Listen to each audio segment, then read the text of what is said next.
one Uganda, one people. Ra.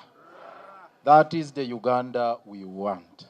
Tukungaanye wano ffe bannayuganda era eno fulaga yaffe bendera yaffe ke kabonero kaffe ffe bannayuganda tuzze okulaajanira gwe Katonda nannyini buyinza afuga amawanga ataliiko kikulema. It's such a pleasure to host you today.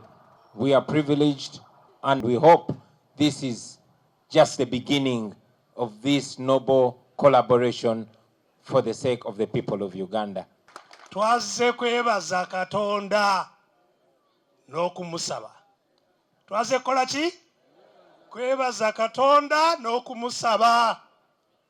Era twagala tumusaba olwaleero atuwulire era twanukule. Kubanga ebigambo by'ebirala tubyogedde ne biggwaayo.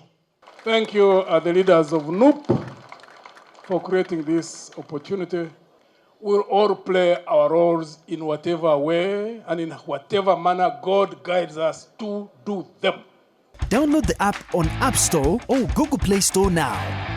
Vision Digital Experience, the future of media.